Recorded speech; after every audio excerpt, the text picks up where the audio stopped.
Mr. Folwell is the treasurer of North Carolina and has, along with Julie Havlack at his department, done excellent forensic work on where the money has gone to hospitals, especially during COVID, while patients are not getting what they deserve as far as care or charity care. And those hospitals are the ones who choose the staffing for their emergency departments and physician groups.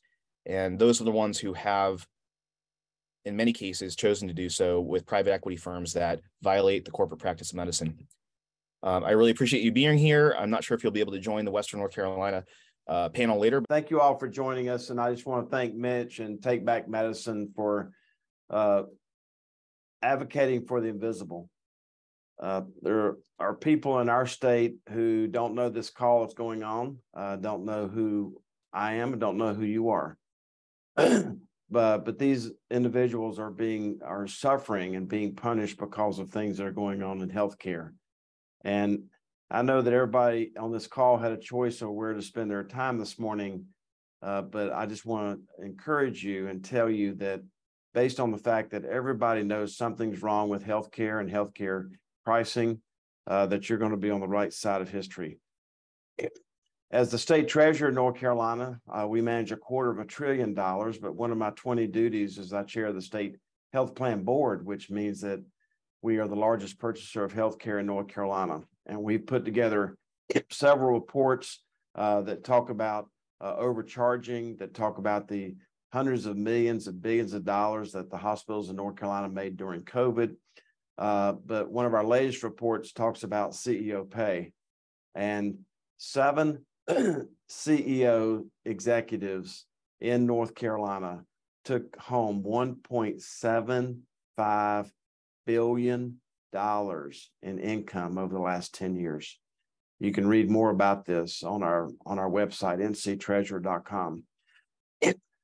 I met Mitch because of the HCA purchase of Mission Health.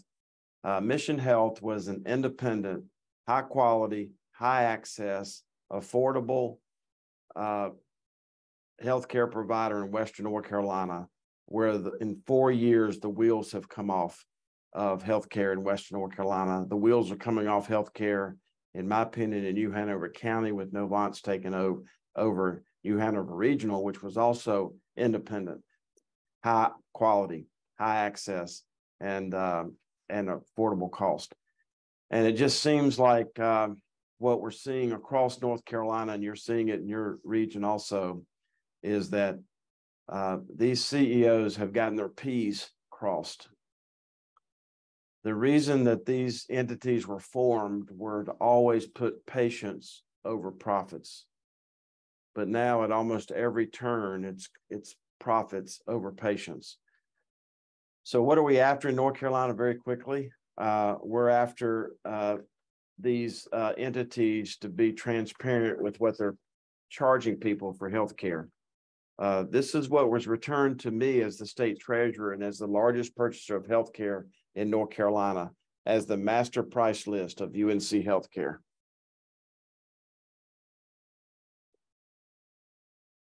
Every single page was redacted. This industry does not want you to know what you're paying. In this stack of papers, very quickly, Mitch, are 2 executive orders, one signed by President Trump and one strengthened by President Biden. These executive orders say to get rid of these secret contracts. Both the previous and the current president of the United States were sued not once, but I believe 3 times. The presidents won on every turn in federal court about these issues. They were sued by the hospital cartel and the Chamber of Commerce. And I'm paraphrasing, but this is what that was said in the Wall Street Journal when they lost the 3rd time. We don't think telling people what things cost lead them to make better decisions. I'm very offended by that because today is Senior Citizen Day at our Harris Teeter grocery stores. So not telling people what things cost lead them to make better decisions is arrogant. And it tells you the level of arrogance that we're dealing with. So what are we after in North Carolina as it relates to Take Back Medicine? We want the hospital cartel to start abiding by the president's executive orders on secret contracts. We want them to start offering a level of charity care equal to the billions of dollars of tax benefits that they receive in our state from local governments as well as the state of North Carolina. We want them to stop breaking people's kneecaps when they don't pay their bill, which is destroying their upward mobility and their joy of achievement, which causes their cell phone bill to go up, their basic liability insurance on their car to go up, and it prevents them from even buying a home in some instances or renting housing in their local communities because of these credit scores associated with this healthcare cartel. So as I close, I'll be available as long as I can for any questions, but just want to remind everybody on this call, several years ago, I had an opportunity to spend time with Greg LeMond at the 10th stage of the Tour de France.